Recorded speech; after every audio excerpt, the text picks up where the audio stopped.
నడుస్తోంది నడుస్తోంది నడుస్తోంది జీవితం.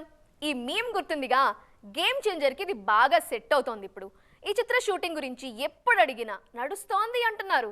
అసలు ఈ వేగంతో ఎంత షూటింగ్ పూర్తి చేశారు, ఇంకా ఎంత బ్యాలెన్స్ ఉంది, అసలు గేమ్ చేంజర్ రిలీజ్ డేట్ ఎప్పుడు, బుచ్చిబాబు సినిమా సెట్స్ మీదకి వచ్చేదెప్పుడు, ఇవన్నీ ఎక్స్క్లూజివ్ స్టోరీలో ఇప్పుడు చూసేద్దాం. బాబాయ్ కోసం పిఠాపురానికి వెళ్లారు రామ్ చరణ్. దాంతో నేషనల్ వైడ్ గా ఆయన ట్రెండ్ అవుతున్నారు. ఇప్పుడు రాజకీయాలు సరే, రాజకీయ నేపథ్యంలో వస్తోన్న గేమ్ చేంజర్ షూటింగ్ పరిస్థితి ఏంటి అంటున్నారు ఫ్యాన్స్. దీనికి సమాధానం వచ్చేసింది. కొన్ని కారణాల దృష్ట్యా ఏప్రిల్లోనే పూర్తి కావాల్సిన షూట్ ఇంకా పూర్తి కాలేదు. మే నెలలోనే శంకర్ సినిమాకు స్వస్తి పలకనున్నారు చరణ్. గేమ్ చేంజర్ షూటింగ్ చివరి దశకొచ్చేసింది.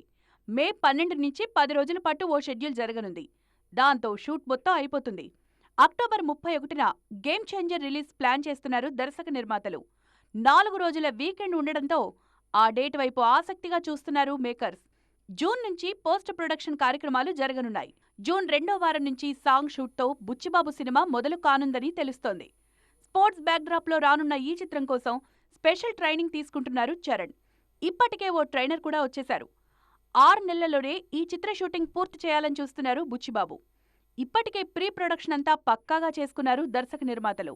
అన్నీ కుదిరితే సమ్మర్ 2025కి RC-16 విడుదల కావడం ఖాయం. మరోవైపు సుకుమార్ సినిమాను కుదిరితే డిసెంబర్ లేదంటే జనవరి 2025 నుంచి సెట్స్ పైకి తీసుకువెళ్లాలని చూస్తున్నారు రామ్ చరణ్. పుష్ప 2 రిలీజ్ తర్వాత RC-17 స్క్రిప్టుపై కూర్చోనున్నారు లెక్కల మాస్టారు. రంగస్థలం రూరల్ బ్యాక్డ్రాప్ కావడంతో ఈసారి యాక్షన్ నేపథ్యంలో సుక్కు చరణ్ సినిమా రానుందని తెలుస్తోంది. ఇప్పుడు చేస్తున్నదేమో భారీ ప్రాజెక్ట్, సరిహద్దులు దాటి ఈదాలి. పోనీ గత సినిమా గ్రాండ్ సక్సెస్ అయిందా అంటే అదీ లేదు.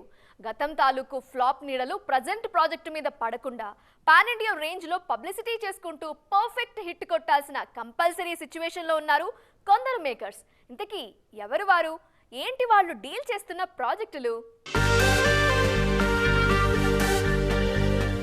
మీరు ఎంతైనా ఊహించుకోండి, అంతకు మించే ఉంటుంది దేవర పార్ట్ 1 అంటూ ఫ్యాన్స్లో జోష్ నింపారు కొరటాల శివ. ఆయన లాస్ట్ ప్రాజెక్ట్ ఆచార్య హిట్ కాలేదు. ఆ ఫ్లాప్ నుంచి తనను తాను తమాయించుకొని దేవరకు డబుల్ పుష్ ఇవ్వాలి కొరటాల. అక్టోబర్ 10న విడుదలయ్యే దేవర మీద బోలెడన్ని హోప్స్ పెట్టుకున్నారు ఈ కెప్టెన్. కొరటాల కన్నా ముందే సెప్టెంబర్లో ఓజీతో పలకరిస్తున్న సుజీత్ విషయం కూడా ఇందుకు భిన్నంగా ఏమీ లేదు. రెండో సినిమాకే ప్రభాస్ కాల్ షీట్ కొట్టేగానే ఒక్కసారిగా సుజీత్ మీద దృష్టి పడింది. భారీ యాక్షన్ ఎంటర్టైనర్గా సాహోని తెరకెక్కించారు ఈ కెప్టెన్. నార్త్లో సాహో మంచి వసూళ్లను రాబట్టింది. కానీ సౌత్ ఆడియన్స్ మాత్రం పెదవి విరిచేశారు. అందుకే after election Pawan Kalyan comeback సినిమాగా విడుదలయ్యే ఓజీ మీద స్పెషల్ కాన్సంట్రేషన్ చేయాలి సుజిత్. పవర్ స్టార్తో హరిహర వీరమల్లు తెరకెక్కిస్తున్న ఇద్దరు దర్శకులు క్రిష్ అండ్ జ్యోతి కృష్ణ పరిస్థితి కూడా ఇంతకు మారుగా ఏమీ లేదు. చాన్నాళ్లుగా జబర్దస్త్ హిట్ కోసం వెయిట్ చేస్తున్నారు క్రిష్ జాగర్లమూడి. అటు జ్యోతికృష్ణ విషయం కూడా అంతే. హరిహర వీరమల్లు విజయం వీరిద్దరికీ మంచి పేరు తెస్తుంది. ఫలితం అటూ ఇటూ తారుమారైనా ఆ బాధ్యతను కూడా ఇద్దరూ చెరిసగం పంచుకోవాల్సిందే. జాగ్రత్తగా డీల్ చేయాల్సిన సెన్సిటివ్ ప్రాజెక్టుగా పేరు తెచ్చుకుంది హరిహర వీరమల్లు. నానితో సరిపోదా శనివారం తెరకెక్కిస్తున్న వివేక్ ఆత్రేయ కూడా ఈ ప్రాజెక్టుతో ప్రూవ్ చేసుకోవాల్సిన సిచ్యువేషన్లోనే ఉన్నారు. తెలుగు రాష్ట్రాల్లోనే కాదు, దేశమంతా ఎన్నికల వేడి కనిపిస్తోంది. అందుకే సినిమాలేవి ఇన్ని రోజులు రాలేదు. ఇప్పుడు పోలింగ్ తేదీ దగ్గర పడటంతో కాస్త ఊపిరి పీల్చుకుంటున్నారు నిర్మాతలు. ముఖ్యంగా మే 2వ వారం నుంచి వరుసగా సినిమాలు వచ్చేస్తున్నాయి. అందులో కొన్ని క్రేజీ మూవీస్ కూడా ఉన్నాయి. మరి అవేంటి, అందులో ఏది బాక్స్ ఆఫీస్ ని షేక్ చేయనుంది? మే 13న పోలింగ్ తర్వాత రాష్ట్రంలో ఎన్నికల వేడి కాస్త తగ్గనుంది. ఫలితాలొచ్చే వరకు కాస్త గ్యాప్ ఉంటుంది. ఆ గ్యాప్ని సినిమాలతో ఫిల్ చేయాలని ఫిక్స్ అయిపోయారు నిర్మాతలు. అందుకే మే 17 నుంచి వరుసగా సినిమాలొచ్చేస్తున్నాయి. ఆ రోజు గెటప్ శ్రీను హీరోగా నటిస్తున్న రాజు యాదవ్ రానుంది. ఇక మే 25న దిల్ రాజు వారసుడు ఆశిష్ రెడ్డి లవ్ మీ విడుదల కానుంది. రౌడీ బాయ్స్ తో హీరోగా పరిచయమైన ఆశిష్ రెడ్డి లవ్ మీతో హీరోగా నిలబడాలని ఆశిస్తున్నారు. ఈ సినిమా కోసం పీసీ శ్రీరామ్, కీరవాణి లాంటి పెద్ద టెక్నీషియన్స్ పనిచేస్తున్నారు. Baby fame Vaishnavi Chaitanya heroine. ఇక మే 31న 3-4 సినిమాలొస్తున్నాయి. అందులో మొదటగా చెప్పుకోవాల్సింది గ్యాంగ్స్ ఆఫ్ గోదావరి. మే 17న రావాల్సిన ఈ చిత్రం 2 వారాలు ఆలస్యంగా రాబోతోంది. మే 31న రాబోతున్న మరో సినిమా హరోం హర. సుధీర్ బాబు హీరోగా జ్ఞానసాగర్ ద్వారకా తెరకెక్కిస్తున్న ఈ సినిమాని కృష్ణ జయంతి సందర్భంగా విడుదల చేయబోతున్నారు మేకర్స్. అదే రోజు కాజల్ అగర్వాల్, సత్యభామతో పాటు ఆనంద్ దేవరకొండ, గమ్ గణేష, కార్తికేయ, భజే వాయువేగం, అజయ్ ఘోష్, మ్యూజిక్ షాప్ మూర్తి సినిమాలు కూడా విడుదల కానున్నాయి. కేజీఎఫ్ ఇచ్చిన ధైర్యంతో యష్ నెక్స్ట్ సినిమా బడ్జెట్ కోటలు దాటేస్తోందా?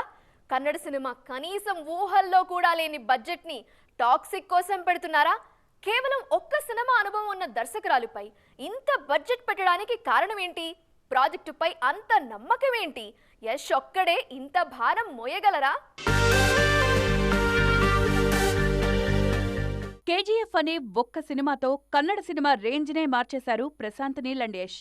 అప్పటి వరకు 50 కోట్లు కూడా లేని మార్కెట్ను తీసుకువెళ్లి 1000 కోట్లపై కూర్చోబెట్టారు ఈ ఇద్దరు. దాంతో వాళ్ల తర్వాతి సినిమాల బడ్జెట్కు అలాగే రెక్కలొచ్చాయి. మొన్నటికి మొన్న సలార్ కోసం ప్రశాంత్ నీల్ 100 కోట్లు ఖర్చు చేయించారు. యష్ తర్వాతి సినిమా కోసం కూడా భారీ బడ్జెట్ పెడుతున్నారు. కేజీఎఫ్ 2 పార్ట్స్ కోసం కలిపి 200 కోట్లు ఖర్చు చేస్తే కేవలం యష్ 19 కోసమే 300 కోట్ల బడ్జెట్ పెడుతున్నారని తెలుస్తోంది. గీతూ మోహన్ దాస్ తెరకెక్కిస్తున్న ఈ సినిమాకు టాక్సిక్ అనే టైటిల్ కూడా ఖరారు చేశారు. మాఫియా బ్యాక్డ్రాప్లో ఈ సినిమా వస్తుంది. కేవీఎన్ ప్రొడక్షన్స్ ఈ సినిమాను నిర్మిస్తున్నారు. కేజీఎఫ్ మత్తులోంచి బయటికి రాలేకపోతున్నారు యష్. ఆ హ్యాంగోవర్ ఇప్పుడప్పుడే వదిలేలా కనిపించడం లేదు కూడా. టాక్సిక్ కూడా కేజీఎఫ్ మాదిరే 2 భాగాలుగా రావడమే కాదు, ఇందులోనూ రాకీభాయ్ మాదిరే గ్రే షేడ్స్ ఉన్న క్యారెక్టర్ చేయబోతున్నారు. పైగా టాక్సిక్ కూడా మాఫియా కథే. పాన్ ఇండియన్ మార్కెట్ ఉండడంతో బడ్జెట్ విషయంలో కాంప్రమైజ్ కావట్లేదు మేకర్స్. రష్మికకు సికిందర్ ఆఫర్ రావడానికి బన్నీ హెల్ప్ చేశారా? సల్మాన్తో బన్నీకి అంత క్లోజ్ బాండింగ్ ఉందా? సౌత్లో చేతి నిండా సినిమాలతో బిజీగా ఉన్న నేషనల్ క్రష్కి కాల్ షీట్ కోఆపరేట్ చేస్తోందా? సినీ సర్కిల్స్లో ఇప్పుడు హాట్ డిస్కషన్ ఇదే. సామి సామి అంటూ పుష్పలో శ్రీవల్లి వేసిన స్టెప్పులు ఆమె క్రేజ్ ని అమాంతం పెంచేశాయి. కెరియర్ లో హైట్స్ రీచ్ కావడానికి ఒకే ఒక్క స్టెప్ చాలంటారు కదా, ఆ లక్కీ స్టెప్ ఆమెకు పుష్ప మూవీ అయింది. ఉత్తరాదిన తిరిగి చూసుకోవాల్సిన అవసరం లేకుండా వరుస అవకాశాలు తెచ్చిపెట్టేస్తోంది. చూసారుగా, నార్త్ లో అది రష్మికకున్న క్రేజ్. సల్మాన్ తో కలిసి రష్మిక స్టెప్పులేసినప్పుడు సికందర్ లో వారిద్దరూ జోడీ కడతారని ఎవ్వరూ ఊహించలేదు. ఆన్ లొకేషన్ లో కెమెరా ముందు స్టెప్పులేస్తారని అనుకోలేదు. మురుగదాస్ సికందర్ లో సల్మాన్ తో రష్మిక అనే మాట సడన్ సర్ప్రైజ్ అయింది ఆడియన్స్ కు. యానిమల్ తరువాత నార్త్ లో యమాగా పెరిగిన రష్మిక క్రేజ్ ఈ సినిమాకు పెద్ద ప్లస్ అవుతుందన్నది క్రిటిక్స్ మాట. నార్త్ మీద ఫోకస్ చేసి సౌత్ ని నెగ్లెక్ట్ చేయడం లేదు రష్మిక మందన్న. ఇప్పుడు పుష్ప 2 కోసం ఈగర్ గా వెయిట్ చేస్తున్నారు ఈ బ్యూటీ. ఆగస్టు 15న సిల్వర్ స్క్రీన్ రికార్డ్స్ అన్నిటినీ పుష్ప సీక్వెల్ తుడిచిపెట్టేస్తుందన్నది ఈ బ్యూటీ చెప్తున్న మాట. పుష్ప 2తో ఎలాగో పాన్ ఇండియా ప్రేక్షకులను పలకరిస్తారు నేషనల్ క్రష్. ఆ తరువాత నార్త్ లో చావా మూవీ ఎలాగూ ఉంది. సౌత్ లో రెయిన్బో, గర్ల్ ఫ్రెండ్ తో పాటు ధనుష్, కుబేరా కూడా సెట్స్ మీద ఉంది. సో అయితే సెట్స్ మీద లేకుంటే ప్రమోషన్స్ లోనో సక్సెస్ పార్టీలోనో రష్మిక చాలా బిజీగా ఉంటారన్నమాట. సో చూసారు కదా, ఇది ఇవాల్టి ఈటీ ఎక్స్క్లూజివ్. మరిన్ని ఇంట్రెస్టింగ్ అండ్ కలర్ఫుల్ ఫిల్మ్ డీటెయిల్స్తో మళ్ళీ కలుద్దాం. Till then bye, జారిసోయో.